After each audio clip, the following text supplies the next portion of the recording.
ఇక కార్తిక్ వాళ్ళ ఇంటికి శివనారాయణ, దశరథ వచ్చి ఉంటారు.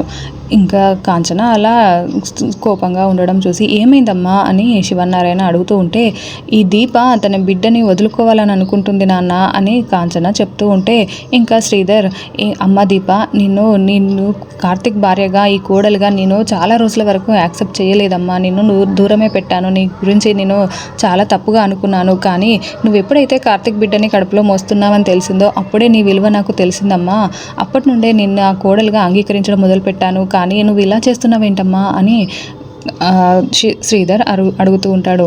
ఇంకా అప్పుడే శివనారాయణ కూడా, ఏంట్రా కార్తిక్, ఏం చేస్తున్నారు మీరు, అసలు అలా బిడ్డను చంపుకోవడం ఏంట్రా అని, వద్దనుకోవడం ఏంటి అని అడుగుతూ ఉంటే, మీరు ఆగండి నాన్న, నా తరపున మీరెవరు మాట్లాడొద్దు, నేనే మాట్లాడతాను అని కాంచన ఇంకా గట్టిగా, చెప్పు, అసలు మీకు ఆ దీపకి ఆ బిడ్డ అంటే ఇష్టం లేదు కదా, ఒకవేళ రెండో బిడ్డ పుడితే ఎక్కడ శౌర్యని దూరం పెట్టాల్సి వస్తుందో, శౌర్య మీద ప్రేమ తగ్గిపోతుందనే కదా నా నా వారసుల్ని చంపాలనుకుంటున్నారు అని కాంచన అంటూ ఉంటుంది.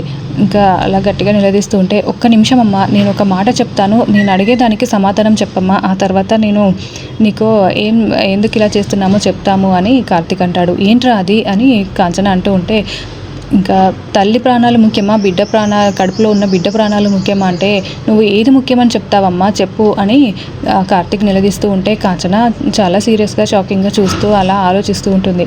ఆలోచించడం కాదమ్మా, చెప్పు, నువ్వు ఏదో ఒకటి చెప్పమ్మా, నువ్వు చెప్పేదాన్ని బట్టే మేము తల్లి ప్రాణం కాపాడాలా, బిడ్డ ప్రాణం కాపాడాలా అని ఆలోచిస్తాము అని అంటూ ఉంటే, ఇంకా అలా కాంచన అయినా కూడా దీపకి బిడ్డ అంటే ఇష్టం లేదురా అని అంటూ ఉంటే, ఇంకా దశరథ వచ్చి, కాంచన నువ్వు దీపని ఒక్క మాట కూడా అనడానికి వీల్లేదు అని అంటూ ఉంటే, మరి ఏం చేయమంటావు అన్నయ్య, అయినా నువ్వేంటి దీపక్ అంత సపోర్ట్ చేస్తున్నావు అని అంటూ ఉంటే, దీప గురించి నువ్వు తప్పుగా మాట్లాడితే నేను ఊరుకోను కాంచన, అసలు ఏం జరిగిందో తెలుసా నీకు అని దశరథ అంటూ ఉంటే, మామయ్య వద్దు అని కార్తిక్ చెప్తూ ఉంటాడు.